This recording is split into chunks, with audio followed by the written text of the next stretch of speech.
Was that a lawful request? Yes. What law am I breaking by being here? You're filming car parks in cars in this car park. And what law is that? What law is that breaking? Trespassing, you need to leave. And what is trespass a criminal matter, is it? Is that a criminal offence? So here's what it all boils down to. Exactly what law is being broken here. In the UK, officers can't simply walk up, demand your details, or order you to move on just because they're uncomfortable. The law doesn't work on hunches. It works on legal authority. Civil trespass? Not a crime. That is a civil matter, not an instant ticket to handcuffs. The only time it crosses into police territory is if it escalates into something like aggravated trespass, and this situation isn't anywhere close. Here, the officer can't even name a lawful power to back her stance, yet she's still pressing the issue. This is where people get shaken by confidence, not correctness. Know your rights, stand your ground, and don't let pressure or confusion rewrite the law in real time. My UK Rights Guide strips out the jargon, so anyone can navigate encounters like this with calm and certainty. See, it's funny because when you think I'm doing something illegal, you come and accost me, but you were too busy to deal with these sorts of things 2 minutes ago when I reported an officer committing offences. I can't deal. If an officer has committed an offence, I can't deal with that. It's not on my level. It needs to go to a sergeant or higher up or RPSC. Well, so why don't you take the details, report it to a sergeant, but you're quite happy to come and accost me, but you can't deal with matters? In the reception. I don't want to go into the reception. I'm quite happy here. If you want to discuss it, if you want someone to listen... I don't want to discuss it. I've discussed it. I walked away after they left. Walked away. We've left it. That's it. She's followed me and accosted me after we've had that discussion in a public area. This is a private car park. Right? Yeah, for vehicles. I walked through a footpath that had no signage, nothing, saying no public access. It says no public right-of-way on the road sign for vehicles. A right-of-way applies to roads, not to pedestrian footpaths. There is a pedestrian footpath, no obstructions, no signage. This is a public area. Whether it's private or public property, it's a public... The auditor's assessment here is spot on. No warning signs, no staff-only markers, no restricted area boards, not even a painted boundary line. In UK law, that setup allows the public to assume they're welcome to pass through. It's called the implied right of access. At the very worst, we're talking about civil trespass, a matter strictly between the property owner and the individual. That's a conversation for solicitors, not a police investigation. This distinction matters because so often police presence makes people believe a crime has occurred when legally nothing of the sort has happened. Difference. What do you want to do? What do you want to gain? Be left alone. Okay. Who are you two? Sorry, you've come in and joined the conversation.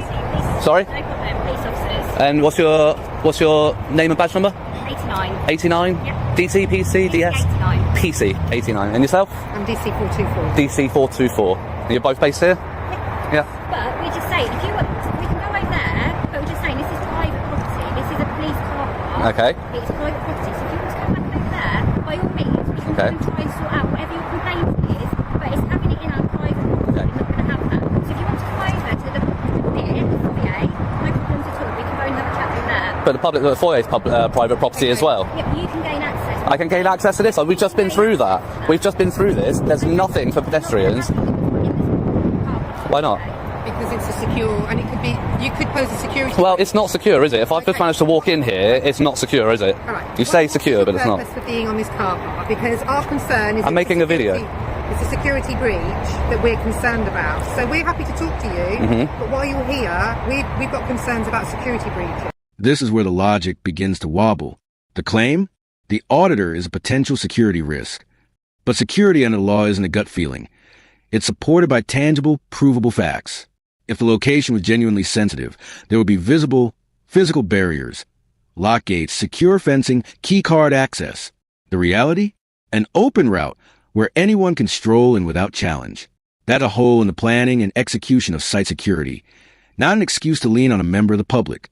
The responsibility to secure the site lies with those in charge, not with civilians who legally walk into an open space. Do you have a warrant card or an ID card or something? You've given a call number. I've told you my colour. Thank you. Yeah, but your plane's closed, so I just want to see your warrant card as well. So I'm willing to listen to you. We're both willing to listen to you and hear what you have to say. But No, because you're just going to fob me off with the same stuff that the two PCs have. Private car park. Okay, so I'll give you a quick synopsis. Over here, please, because we're not... If a police, so you're a DC, so you're a ranking officer. No, we're all the same rank. You just said DC. Yeah. That's detective constable. Yeah. Is that not a higher rank than a police No, constable? no. Is it not? Okay, it's just a different area. In that case, then I don't want to talk then. Don't worry. I'll talk to a sergeant if you get me a sergeant. We've got a sign to say it's gated for a reason. Okay.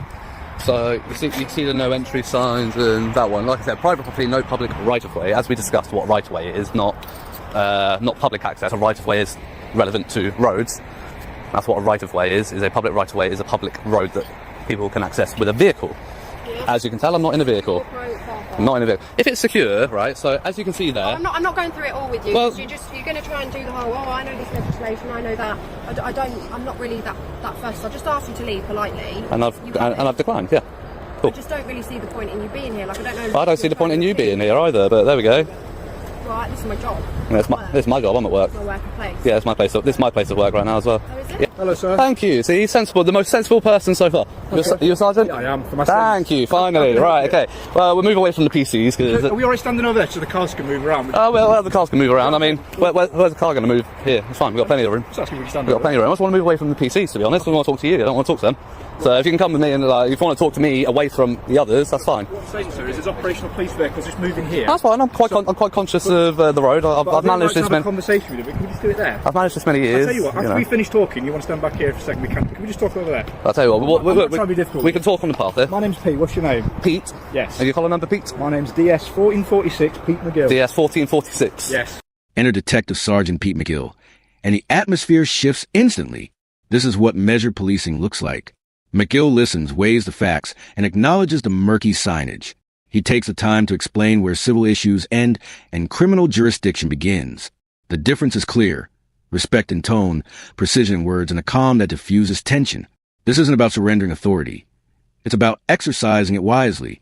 McGill recognizes that unnecessary escalation can create more problems than it solves, a mark of professionalism that restores public confidence in a single conversation. Literally arrived and witnessed a police constable straight away. First thing, as soon as I get here, parked on the roundabout, Right. on the double yellows, Yeah. engine on, idling, on his mobile phone. Right. So I go and approach. Yeah. He winds his window. So I ask him quite bluntly. I say, "Afternoon. Is there a reason you're parked on double yellows with your engine on your mobile phone?" Yeah. He says, "I'm doing work. I'm waiting for a prisoner to come out." And I said, "Okay." I said, "Are you on the phone to emergency services? Yeah. Are you paying at a drive-through?" Okay. No, Well, just rolls his window up. Right. Okay. So you're saying you've seen an officer there. They've been sat there. Yep. Idling it. Right. I understand. Yeah, so idling's an offence, Yeah. idling your vehicle. Being on your phone while the engine on, unless you're on the phone to 999, Yeah. or paying at a drive-through, those are the exceptions to the new legislation. Yeah. Both offences. Notice McGill's approach. No interruptions, no jumping to conclusions. The auditor is documenting events as they happen, including small but telling breaches of conduct. Vehicles idling where they shouldn't, phone use behind the wheel. These moments are easy to miss if no one is paying attention. That's the value of an audit. It's not about drama. It's about visibility. Even minor missteps carry weight when officers are expected to model the law they enforce. Observation is a tool for accountability, and without it, details slip quietly into the background. Did you introduce yourself? I didn't know, and I'm not, no. What name would you like me to refer to you as? You don't have to give me a name at all, You but can call me Sir, or Power. You can call me Power. Yeah. Power? Yeah, let's go with Power, yeah. I'll go with Sir, because Power just... That's I didn't think you'd like it, that's why I said it, that's why I gave it as an option, I didn't think it would. Power, does that sound right to you? Mr. Power, that'd Go with be... Mr. Power. No, my ego's not that big, don't worry. Well, you've got yourself power, you can have a little one. Right, okay. Basically, mate, you are absolutely entitled to film any vehicles you want around here. Yep. Not a problem. You have, if officers want to speak to officers, that's not an issue. Yep. The thing I'd say is this area Yep. of the car is a private car park. It is, work. yep. So if you wanted to literally step on that pavement there and film my officers, film the cars, there's not an issue whatsoever. So, completely yeah, that's fine. I appreciate that. respect I appreciate not a that. problem. So, the discussion I was trying to have with them, or Yes. try and tell them, right? So they're saying it's secure, it's restricted. You got the gates and all that. I said, and that sign up there says private property, no public right of way. A right of way is a public road, right? It's not a public pavement. A right of way is a. This is a private. Yes, okay, premises. but I'm getting to that bit. Okay, bear with me. So, yes, it's private. But in a private premises, you can still have a public area. A public area does not define whether it's public property or not. A public area. Okay, so but you're wanting to check. No. So as I've walked up towards the reception area, and then I've literally walked through here. Yeah. No signage for pedestrians saying private property, no public access. You know what? That would be the Completely key. agree with you. Yeah. All right. So yes, it is private property. Until I was asked to leave. Yeah. It's publicly accessible. It's still public area. It's still a public area. It's still publicly accessible. The only thing is, you have the right to repeal that implied right of access. Yes, and you know what? Don't disagree with anything you've just said there, Mr. Howard. Not a problem. I agree the signage should be better here. Yeah. But equally, you're here to do an audit. I'm guessing that's your role. Well done. To do that, yes. It's not my first time on the road. McGill doesn't posture or argue. He accepts that the signage could be clearer, and he recognizes the auditor's presence as legitimate. The way he processes a situation, listening, evaluating, responding without provocation, shows the kind of discretion that prevents flashpoints. It's understated, but it's powerful. One professional interaction like this can undo hours of negative perception created by earlier missteps. Other officers should be taking notes. Know what you can and can't do. Yep. I've got an absolute issue. Anything you've described so far, yep. I don't have a problem. In terms of the officer, and if you've had an issue, if you filmed something, if you do want to make a complaint about that. I don't want to go through online. I was told a sergeant could deal with it. I've got his collar number, I've got his name. I want to report that to you now. If you want to take down his details, and you can deal with it. Right, we can have a chat about whatever's happened there. But in terms of, you've raised a few things, haven't you? So right now, that implied consent of a sign is removed. So are we okay just standing over here now that that's been removed so we can talk? No, I'm still going to stay here.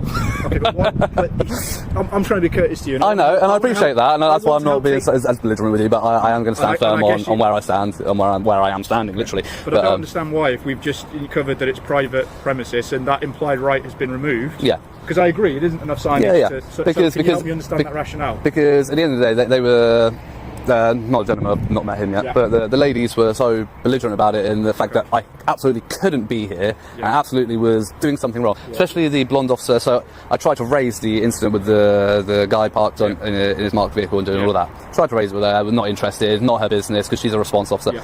But then as soon as I come on here, she's got time to deal with that, but she can't deal with that. You see what I mean? That seems like a favourability towards another police officer, the thick blue wall as we call it, standing behind the thin blue line, and not holding up her. No, I'm not saying you are, but she's not holding up her oath. Neither was the other gentleman I spoke to. But she's got plenty of time to come and deal with this, apparently, but she doesn't have time to deal with that. What I can say is, if anyone has in any way talked to you and you felt it wasn't being courteous, I can only apologise for that, because ideally we don't want to have that kind of discourse. It's not even about courtesy. You're a switched on bloke. You know exactly what you do with these audits. You understand that they're going to provoke a reaction in terms of a security response. That's going to happen, isn't it? Not always. I've been to plenty of places, plenty of police stations, headquarters, where they just leave me to it. Okay, but I'd imagine they would have spoke to you at some. They would have said hello. They didn't say anything. No. Okay, well that might be because they didn't know. It's generally speaking. No. They see me. They might give a wave, but in a police station car park going around different cars, we'd usually stop to say, just as I've done with you, I'm not demanding your details, you have to give me them, as you bloody well know, not trying to make your life in any way difficult, and in fact I want to help enable you to do your audit and what you want to do, but as you've just explained, once that right has been revoked for the private premises, it's been revoked. So the fact that you have been treated poorly, or you feel like someone's been rude to you, that doesn't change the fact that it's been revoked, does it? And it doesn't, but once it's been revoked, it becomes an issue of civil trespass, doesn't it? And you knew I was coming with it. You knew I was coming with it. You don't need to go down this. I'm trying to talk from a practical point of view. I know you're talking practically. I know you're talking practically. And we're stood in a disabled bay. I like to talk lawfully. Yes. Okay, so lawfully, I'm not committing any offences. You know, I know you haven't. I have, and you've requested that I leave, and I'm going to politely decline. I'm not going to be rude about it, because you may see it as rude that I'm declining in the first place, but I'm not going to be overly belligerent about it. I'm just going to say, here's the rare but golden moment. The auditor stands rooted in legal rights, and the sergeant engages with equal respect. No power games, no vague threats, no inflated authority. Just plain, constructive dialogue. It's a masterclass in how accountability functions best, when both sides understand the boundaries and communicate within them. Without community audits, examples like this, where the law, courtesy, and professionalism meet, would rarely be seen, let alone recorded. Civil matter. And as long as you understand that if you are to stay here in this moment and you want to stand in front of a car that's trying to leave and conduct police work, that could obviously be obstructing the officers. Oh, sure, I would never do that. No. Yeah. I've made it this many years, being fully aware of roads and emergency vehicles. You know, I've never been hit by a car yet, so. So how are we rating so far? How are we doing? We had a rough start by the sounds of it on your audit. Has it improved as we're going along? I'd say sorry, 2 seconds. Yeah, you've been better. Yeah, I must admit. Yeah, so Well, it's a learning experience for me. We don't have this every day. No, it's good to see a sergeant leading by example. Yeah. Hopefully, the PCs and DCs do pick up on your example. I know you want a bit of a reaction. No, I'm not giving a reaction. I'm genuinely stating that I really hope that they pick up on how you've led by example here, and they take some lessons on how you've dealt with this and how you've been so professional, calm about it. You're going to make me blush. You can't compliment me like this. No, because you have, and you asked my name, but you didn't push it, so that's fine. But other than that, that's just for politeness. I'm not demanding details. No, I'm just, exactly. How would you like me to refer to you? Yeah, and that's absolutely fine. What today proved is simple but vital. Calm, competent policing has a tangible impact. It showed, too, why audits shouldn't be treated as nuisances, but as checks that protect both public and police. Small oversights, whether a missing sign or a moment of inattention, can snowball if nobody's watching. My Know Your Rights guide isn't just for auditors, and it's not just for confrontations. It's for anyone who values clarity over confusion and facts over assumptions. Knowledge and respect aren't rivals. They're partners. Stay informed, use it wisely, and you'll navigate these moments with confidence.